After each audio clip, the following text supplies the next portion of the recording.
Thing, Diamond. I was thirsty, but this juice was better than it's not that one.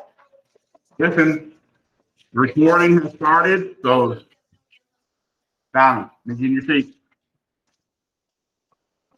It's dog. Yep. Welcome. Apparently. Here.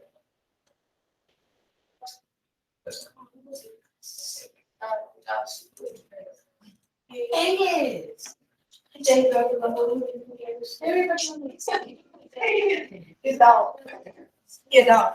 Yeah. Stop it, Diamond.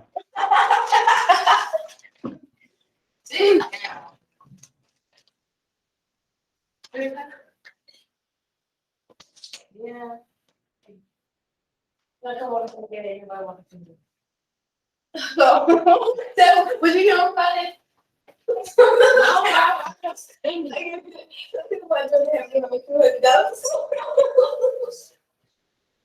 No, you didn't work with them. No. So that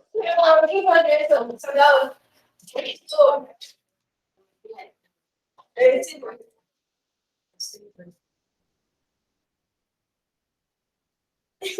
Diamond and the era. I need you in your seat. Wait. Diamond, stop talking. It's something. It's my body. 2-1. No. No. Yeah. I think. But I believe he had more than 200. No, there's only 2 in it. $200. I'm there. Plus the 5. It's nothing more 15. I said 15. I didn't think so. Oh. I might really don't know how to. Okay, here's my absentees.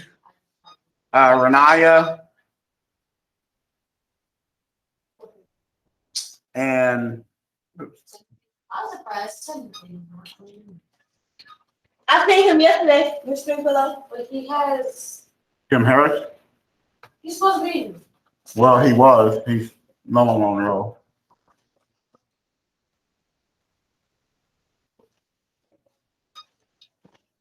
His brother love the school. His brother made school. I don't have any clue. Okay, stop talking. Get busy on your bell work because we're fixing to start. The only one I got missing looks like Mariana's here, Kamani's here, Hope is not here. That's who it was. De'Ara's here, Chloe's here. So it looks like just Renaya and Hope are absent.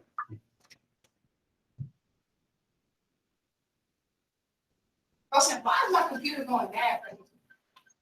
I guess I'm probably going to get suspended today. So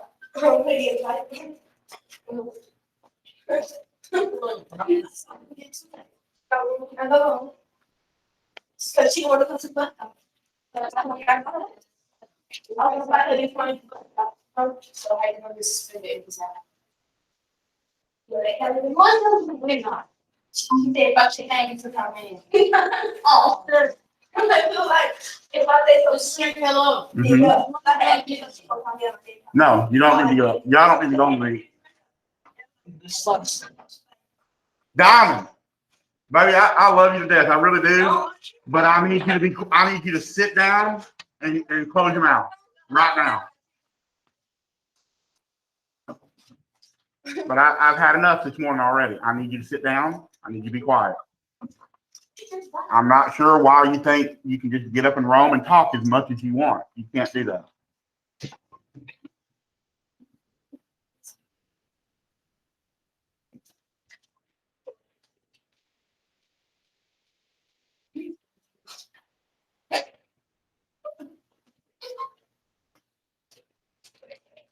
Did everybody in here, let me just ask and let me know.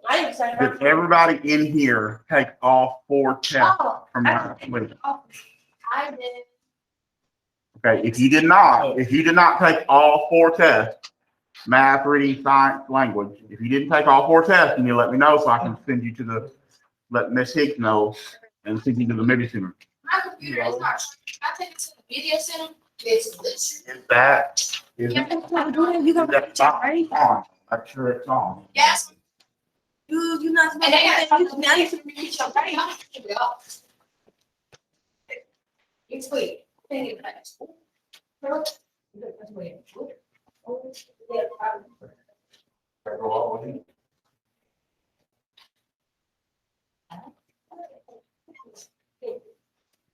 Run. Real? Yeah. Can I go take this to the dog? It stops and then it keeps charging. It's off. Oh, it is now. I wasn't gonna say it. Wait. Diamond. I'll still be doing that. Did you ready to break? You ready to break up? Yep. Ooh. Yeah. I failed 2 classes. And they said from those things I gotta keep my brain. Well, I got to. But I know. Diamond, take it.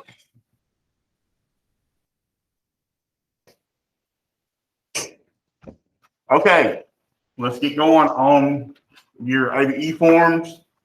Make sure you fill in your first and last name. Make sure you fill in your attendance, your class period, which is, of course, first period. Your first map is a North America political map. It's just showing you overall the countries in North America. So I'm going to open that up in a new page, show you that. Of course, that's what it looks like when you make it big. And these are the countries of the North. These are considered part of North America. So all of Central America, Mexico, United States, Canada, and all the islands in the Caribbean are considered part of North America. So your first question, to check the box to the 3 countries that border Mexico. So there is Mexico, and you can see real quickly what the 3 countries are. If you need to, you can open up that map on your own sheet, use 2 fingers, open up the map, enlarge it if you need to, like I did mine. You can either, I think I can even make it a little bit bigger, like that. And you can see, you probably can see even on the map on the screen, which 3 countries border Mexico. Then check those off in the appropriate boxes. Then the next question is, what is the capital of Canada? Of course, Canada is this country that's north of the United States. And you can see up there in their southeast section of their country, you can see what their capital is. It's got the little star on it. Check the appropriate box. And then we're going to move on to the next map. So I'm going to pull the next map up. This is a physical map. So here's the physical map of North America as well. I'm going to go ahead and make it bigger so that we can see things a little bit more clearly. I'll make it even a little bit bigger. And of course, you can move it around on the screen, up and down, left and right, or north and south, east and west. And our questions concerning the physical map. Teachers, please excuse interruptions. At this time, please dismiss students and Ms. Gilson, Ms. Paz, Ms. Fitton, and Mr. Underwood's third through third period class to the auditorium. You should have a list of these students inside your email. Students, when you report to the auditorium, you need to have your Chromebook with you. This is the virtual tour that they're taking, is what that's about. They're doing a virtual tour of, what was it? AT&T, yeah. It was for students that, if you're in Mr. Underwood, I've got a list right here. Are any of y'all in one of their first 3 classes? Miss Fleiss, Mr. Underwood, Miss Benton? Huh? Okay, so James, you can go to the auditorium. Make sure you finish up your ABE form by the end of the day, hopefully. anybody else in one of those classes? I can check your name real quick.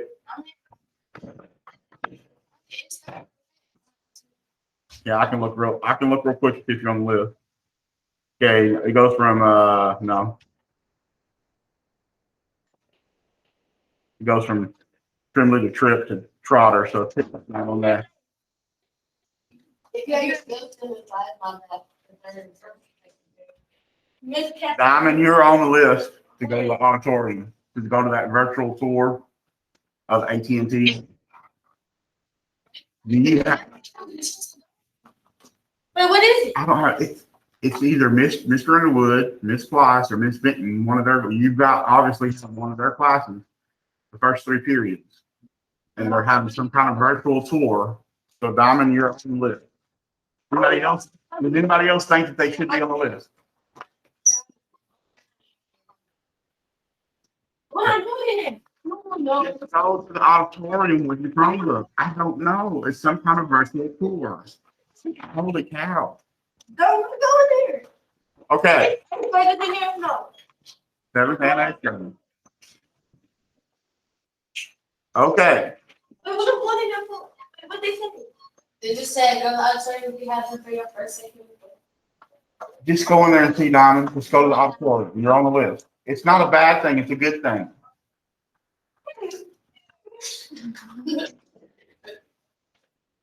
Okay. Does anybody else think they're on the list? I'll check. And if you're on there, you can go. Just let me know if you got one of those teachers the first few periods. Okay. Well, we're going to move on. And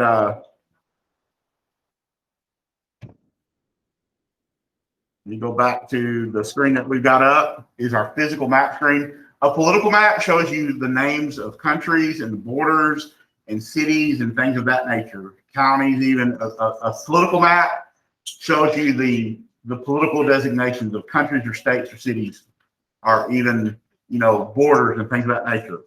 A physical map shows you the physical characteristics of the land. It doesn't necessarily show you the names of the countries or the states or the cities or things of that nature. It shows you like rivers and mountains and plains and lakes and all those kind of things. So we're on our physical map. Our questions for this: what is the name of the group of islands to the southeast of the United States?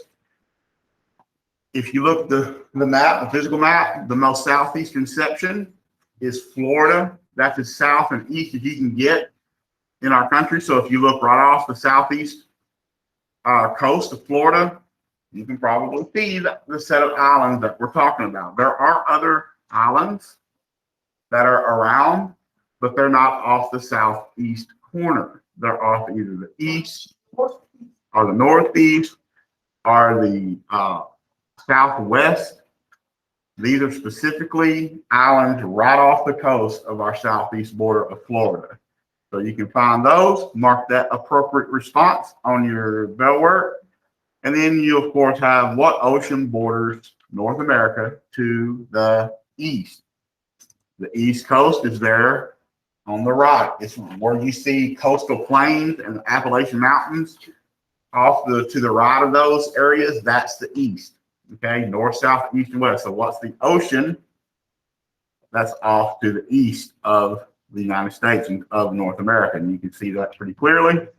Mark that appropriately in the boxes. And now we're going to go to our last map image of today. And this is the USA or United States eastern map of the Mississippi River, a physical map. Okay, another physical map.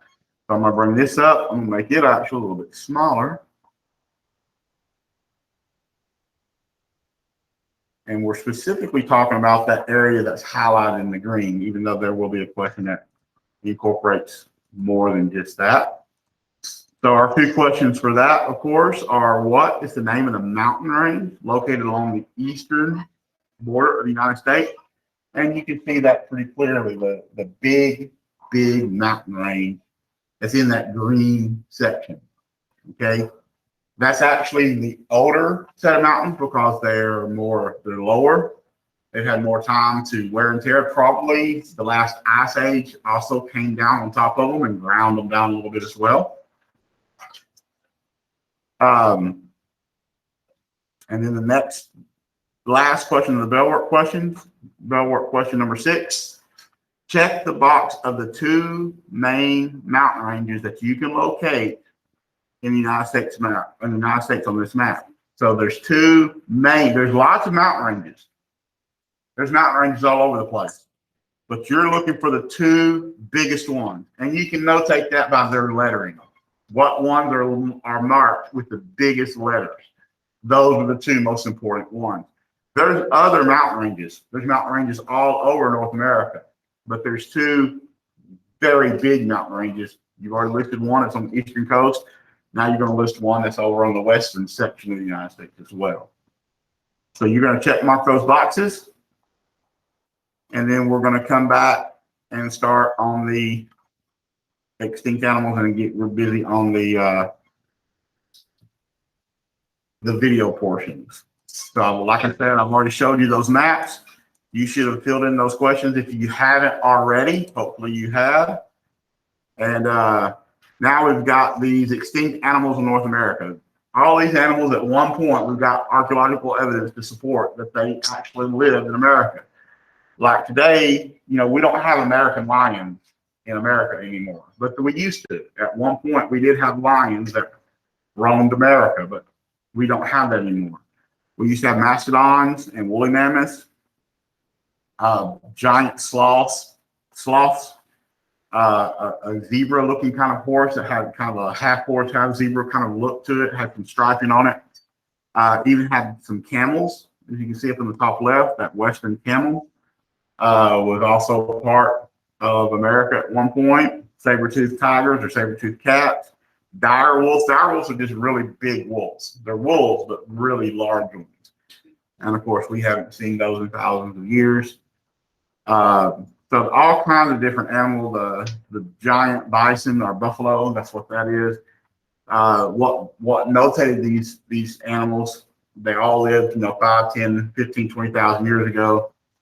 And they were all very large, really large. Like that sloth and that short-faced bear. Like the short-faced bear, it could have been as much as 13, 14, 15 foot tall.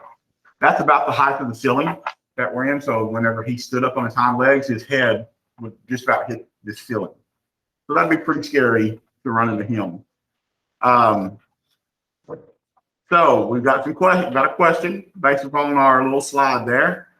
Which animal below is not extinct in North America? You can look at the slide, you can look at the questions, and you can pick the one that is not extinct. In other words, they still are alive, they still exist in North America.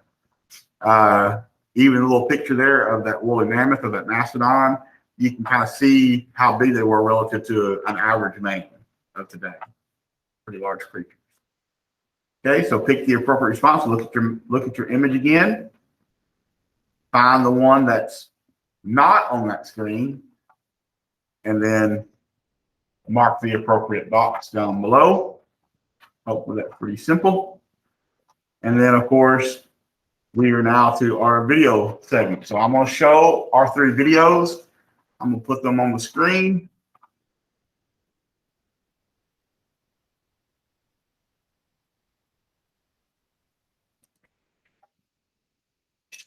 And we're going to watch them together.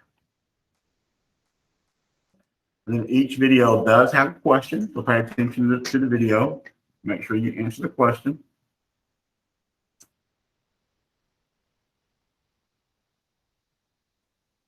And here's the video coming up. Here's the first video, Cross the Atlantic 20,000 years ago, maybe quicker. Here's what we're looking at. And I might be mispronouncing the word a little bit, but there's a group of people called the Solutions, okay, or Saluatan, however way you want to pronounce it's fine with me because they'll pronounce it correctly on the videos, okay. And this is a group of people that they think may have crossed over from Europe across the frozen North Atlantic and Arctic seas or oceans to get to North America. In other words, most people had thought that the first inhabitants of North America came across the land bridge of Beringia, or the land bridge across from Asia into North America, that they traveled on foot. This is a new theory, very controversial. Lots of people, they argue about it in the academic circles. But they're starting to discover some archaeological evidence that these people may have actually come across from Europe as well. And then what is called one of the earliest, what we call Native American tribes that we know of in America, that we have real solid evidence on, are called the Clovis people, because of the way that they make their spear tips, their weaponry. So what they think is that there was a group of people who existed before the Clovis people, and that's who they're talking about. This is all still theory, it's all still hypotheses, but we're just looking at some other possible theories of how North America got inhabited. Who inhabited? Was it people from Europe? Are they our, ancient ancestors, or was it people from Asia, North Asia? Are they our ancestors? Probably, I'm going to guess, and I don't know. Probably a mixture of both. There probably is different groups that came over from different places, and eventually they made contact and probably joined tribes or joined, through marriages and things of that nature. So let's look at this first video. We've got 3 videos that are all on this. They're all not very long, 34 minutes long or so each. So let's get going on the first one. On the borders of today's France and Spain, 20,000 years ago, the Ice Age, home to a people of enormous ingenuity, the Solutreans. The Solutrian hunting grounds in this ice world were full of menace and competition.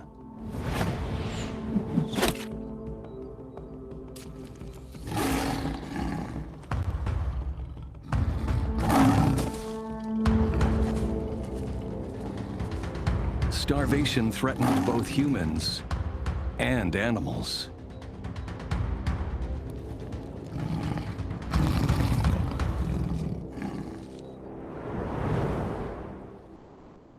Could it be that the nearby ocean and ice, with their potential harvest of fish and seabirds, were not a threat, but an opportunity? And that a single step into that ocean eventually led to a new world 4,000 miles away.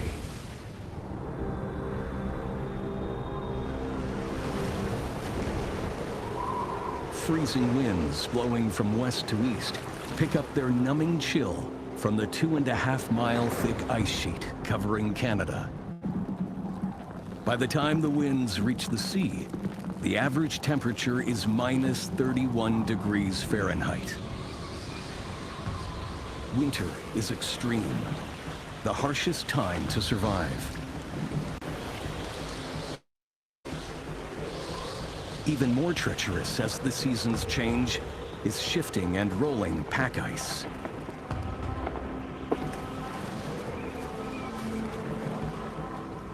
There's one consolation. The journey is not as long as you might think. Today, 3,500 miles of Atlantic Ocean separate Europe and North America. But 20,000 years ago, massive ice sheets have locked up so much water that the sea level is over 400 feet lower. The continental shelves are dry land, cutting the sea journey in half. Assume 15 miles a day, just 100 days across the sea and ice islands. Just over 3 months from land on one side to land on the other. Difficult, but not impossible. Could the Solutrians, perhaps by accident, have reached American land and made their way south, bringing all their know-how with them?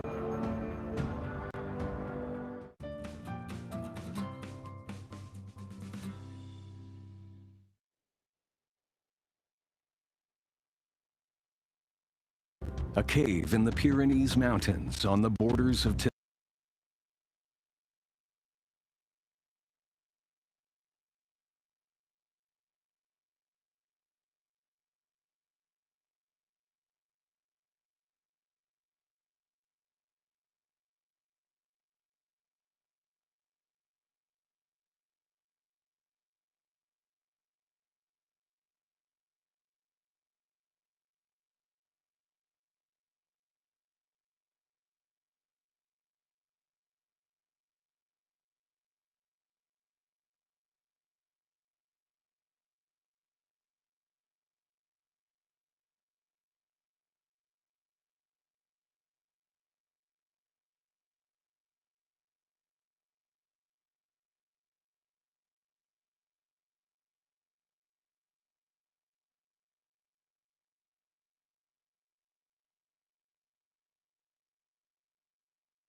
If the Solutreans did come here 20,000 years ago, what kind of place did they find?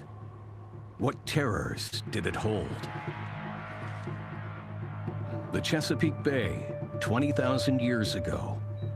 Imagine the first Solutreans, the first ever humans in America, exploring their new land.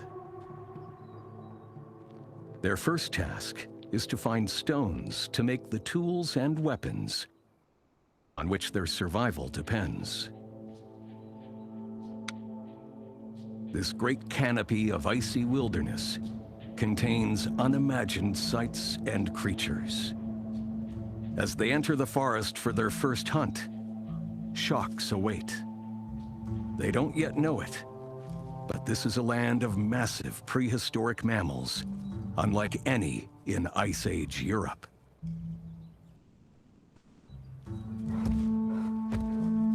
Among them, one of the most terrifying predators of all time, the short-faced bear, capable of chasing its prey at 25 miles an hour.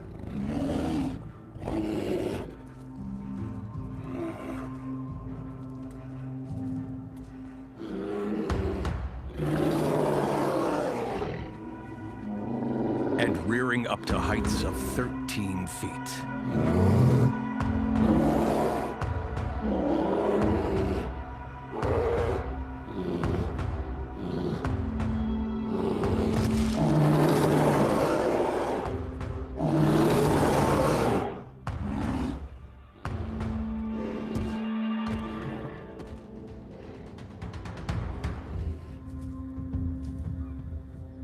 Another shock is in store.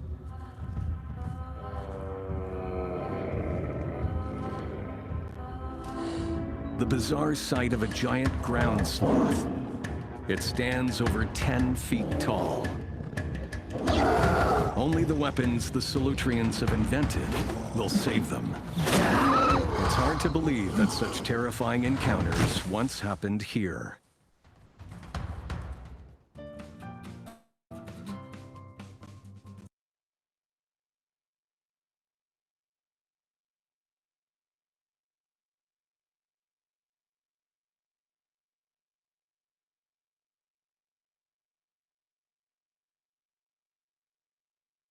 We had our first two videos. The second, we looked at the first set of questions. You know, what theory best described the first video. Here's the second video.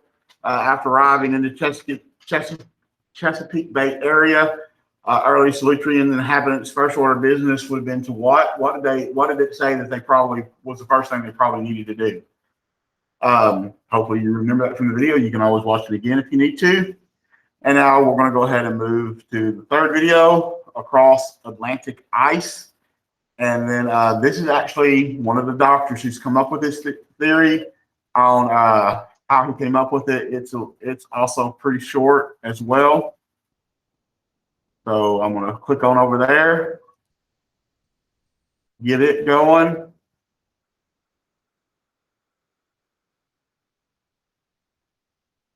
And then you can listen to the theory. I'm going to also mute myself again, too, for the people at home for it looks like just Chloe.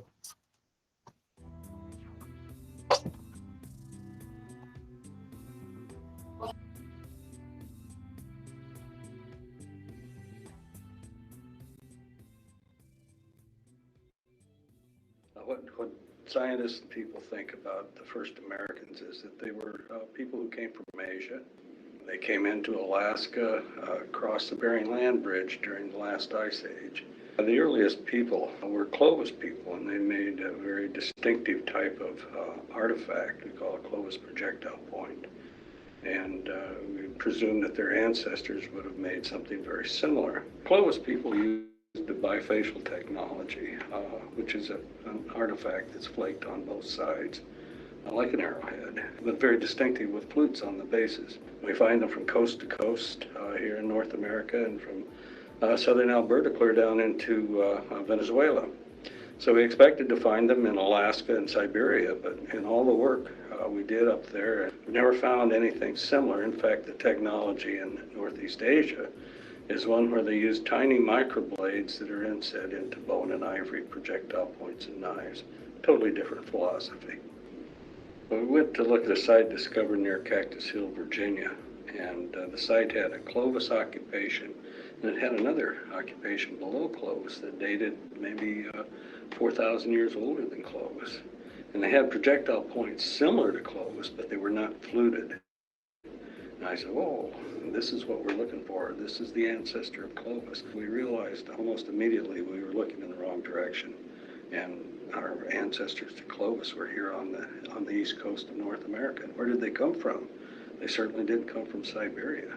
The Solutrean technology in southwestern Europe looks very similar to Cactus Hill. It is a bit older, but it's clear there's a technological relationship. They're making their stone tools the same way. If there had been a crossing from Europe to North America, that would explain the evidence that we're finding at Cactus Hill and how it relates to the Solutrean. We know that boats have been known for at least 40 to maybe 60,000 years. And with the drop in sea level of 250 feet or so during the last ice age, and the fact that Europe was connected to North America by an ice bridge, basically, and people with boats could be hunting for sea mammals along that ice edge and do quite well. So what we've been doing is looking for more sites, and we're finding many sites in the Chesapeake region that are supporting that hypothesis. 20,000 years ago, the Chesapeake Bay didn't exist. It was the Susquehanna River, and the Susquehanna River drained across 50 miles of continental shelf before it emptied into the Ice Age Atlantic Ocean. Well, the biggest problem then is the fact that where the earliest people landed and started to live is now 250 feet underwater. And it's really difficult to find those sites. When dredging the continental shelf, occasionally some of these artifacts have been found. And in particular, one found right on the edge of the continental shelf was a mastodon skull. And mastodon remains, and associated with them was a very nice bifacial knife that's similar to the ones from Europe. And radiocarbon dating the mastodon skull gave us a date of 22,000, which is just about perfect for one, the sea level, and two, the timing of the people coming across the ice from Europe. There's a type of DNA known as mitochondrial DNA, and everybody in the world is in somehow or other related to the different types of mitochondrial DNA. North American Indians have about 4 major mitochondrial DNA lineages, known as A, B, C, and D. And then there's some minor input, one of which is X, and X doesn't occur in Eastern Asia. Where we see a lot of X is in North Africa, up through Spain, and even in Europe.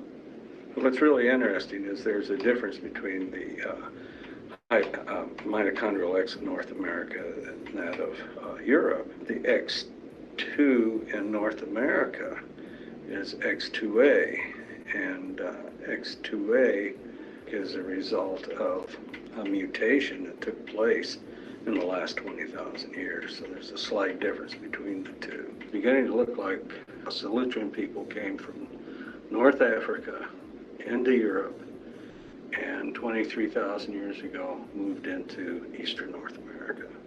That's what the genetic data is telling us. Well, this discovery is really significant because it changes our whole view of the first Americans. It pushes it back 10,000 or more years before we thought people were even here.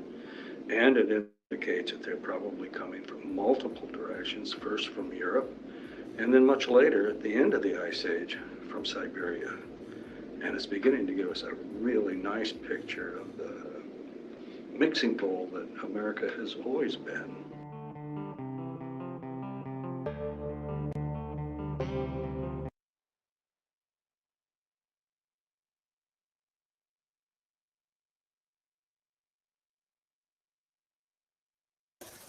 Okay, that was our last video.